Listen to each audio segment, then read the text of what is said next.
Sur cette vidéo, Victor, qui développe les appareils, va vous expliquer comment on règle les fentes si toutefois elles bougent et aussi comment on met le déflecteur. Donc ce qu'il faut savoir quand même, c'est que les fentes et la barre ici en inox, tout est collé pour le transport uniquement. Mais après, tout est mobile.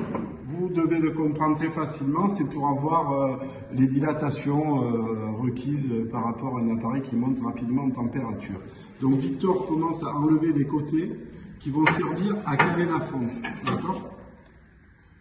Donc voilà, la fente, vous pouvez regarder s'il y a un petit peu de jeu. Et puis c'est avec ces barres-là que vous allez pouvoir caler votre fente qui, je le répète, est amovible.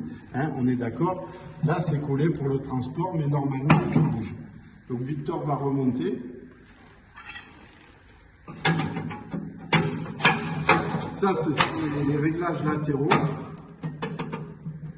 Voilà. Maintenant, on va enlever le déflecteur. Alors regardez bien comment on met le déflecteur. Le déflecteur est en inox. Alors c'est très facile, vous l'avez sur la notice d'utilisation, mais vous devez bien respecter. Donc vous avez ici, c'est une barre qui sert à rigidifier le déflecteur. Donc le côté qui ressort doit être vers le haut. Et quand vous regardez votre déflecteur, la partie la plus étroite doit être vers l'avant.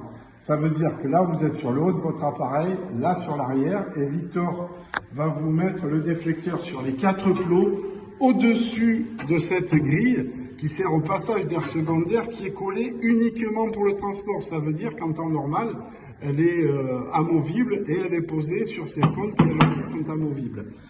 Donc regardez pour mettre le déflecteur, la partie étroite vers l'avant, on la pose en premier, on tire vers l'avant et après on fait coulisser vers l'arrière sur la barre. Et c'est tout ça qui va tenir les fentes, d'accord ? Donc si vous avez des fentes qui vibrent pendant la combustion, je vous invite à contrôler vos tirages. C'est qu'il n'y a pas eu de calcul de dimensionnement, c'est qu'il y a vraiment énormément de flux. Parce que vous n'êtes pas sans savoir que la fonte a un certain point et qu'au bout d'un moment, tout reste de la physique.